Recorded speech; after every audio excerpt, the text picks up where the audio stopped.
सांगितलं. Hey guys, welcome back to the channel. कसे आहात सगळे? तर आज आहे संडे आणि आज मी भाजीपाला आणलाय म्हणजे मी नाही केले. आमच्या इकडे एक शॉप आहे खाली, ते घरी आणून देतात. तर मी हे ड्रमस्टिक्स आणलेत आणि खूप सारं सॅलडचं सामान आणलंय. टोमॅटो, वांगी मागवलीत. वांग्याची भाजी मला आज बनवायची आहे.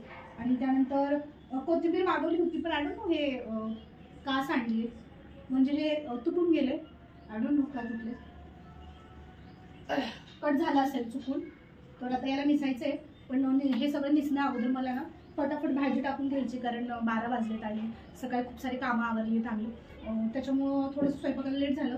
तर फटाफट मी सगळ्या गोष्टी एकत्रच ॲड करून टाकते एका बॅगमध्ये. जेवढं लागेल तेवढं ठेवते आणि बाकी सगळं भरून ठेवते. आणि आता कोथिंबीर वगैरे निसायला मला वेळ नाही आहे, तर मी काय करते, भाजी झाल्यानंतर बघूया. आता वरच ठेवते त्याला, एवढं तर एका बॅगमध्ये बसले, फ्रीजमध्ये ठेवते आता.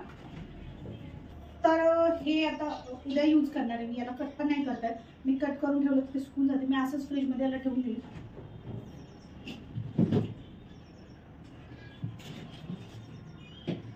ते बसत नाहीये असं. त्यानंतर ही जी वांगी आहेत ती आता लगेच करते, आणि हे मात्र मी एका प्लेटमध्ये ठेवून देईल, म्हणजे थोड्या वेळाने हे मला यूज करता येईल. असं ठेवते, छान दिसेल. व्हिडिओमध्ये पण एकदम फ्रेश छान वाटेल.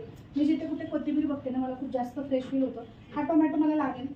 आणि हे राईस पण मागवत मी आता. याला मी डब्यामध्ये भाजी शिजायला जेव्हा ठेवेल ना, तेव्हा हा राईस मी पॅक करणार आहे, म्हणजे डब्यामध्ये भरून ठेवणार आहे. ॲक्च्युली काय झालं, बरंचसं सामान संपले आणि मला जायला वेळ भेटत नाही. शक्यतो मी स्वतःच भाजीपाला जाऊन आणते, पण वेळ नसल्यामुळे मी सध्या त्यांच्याकडूनच मागून घेते. सो गाईज, वांग्याची रस्सा भाजी बनवण्यासाठी सगळ्यात अगोदर मी इथे कांदा भाजून घेतलेला आहे. त्यानंतर मी शेंगदाणे भाजून घेतलेले आहेत आणि त्याच्याबरोबर अद्रक लसणची पेस्ट, टोमॅटो, कोथिंबीर या सगळ्या ज्या गोष्टी आहेत त्या आपल्याला मिक्सरमधून काढून घ्यायच्या आहेत. कारण कसं आहे, वेगवेगळ्या जर तुम्ही काढलात ना तर तुम्हाला खूप जास्त वेळ लागेल. आणि वांग्याची भाजी बनवायचे खूप सारे प्रकार आहेत, बट जो मी तुम्हाला शिकवते तो प्रकार म्हणजे ह्या सगळ्या गोष्टी एकत्र मिक्सरमधून काढायच्या आणि ते फक्त तेलामध्ये तळायचं आहे. ते जी पेस्ट आहे, आणि त्यासाठी मी या सगळ्या गोष्टी सगळ्यात अगोदर भाजून घेतल्या. इव्हन त्याच्यामध्ये कोथिंबीर सुद्धा मी ॲड केलेली आहे. आणि ही जी डिश आहे ही शक्यतोवर आपल्याला जेव्हा घाई गडबड असते ना तेव्हा बनवण्याची आहे. कारण शेंगदाण्याचा कूट काढा, त्यानंतर अद्रक लसणची पेस्ट वेगळी कुटून घ्या, त्यानंतर कांद्याची पेस्ट वेगळी करा. हे सगळं वेगळं करण्यापेक्षा ना सगळ्यात अगोदर कांदा व्यवस्थित थोडंसं तेल टाकून परतून घ्यायचा.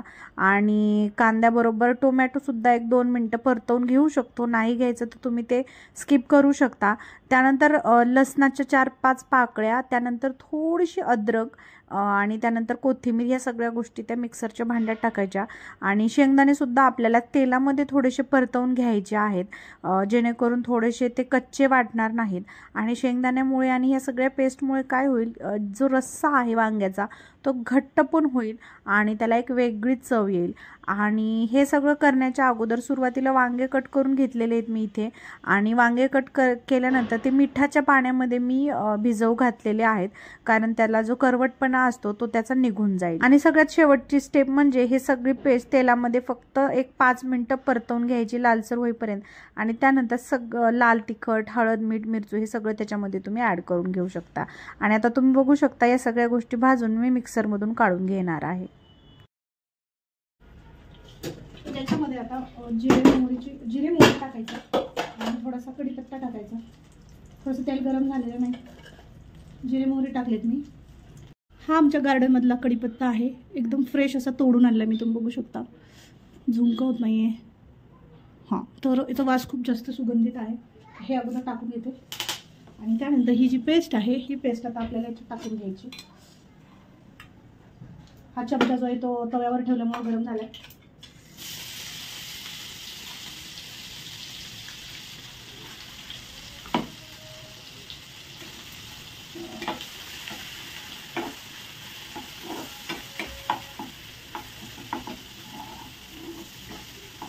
तेल मी थोडंसं कमी टाकलं, कारण तेल संपलं.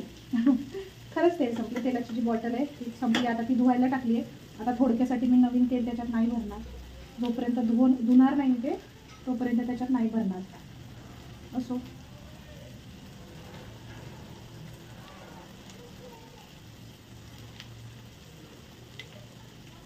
हे मी घेतलं त्याच्यातलं, पण थोडंसं घट्ट झालं कारण शेंगदाण्याचा कूट वगैरे आहे, बट इट्स ओके. पण तुम्ही याला चटणी म्हणून पण यूज करू शकता. हे पटकन करपतंय कारण मी ऑलरेडी हे भाजून घेतलेले ना, सो आपल्याला जास्त वेळ हे भाजत बसायचं नाही. थोडासा जो कांदा असतो तो तुम्ही भाजून घेतला तरी म्हणजे थोडा भाजून घ्यायचा, असं नाही की जास्त भाजून घ्यायचे. आणि शेंगदाणे वगैरे भाजलेले आहेत, थोडं पटकन करपतंय.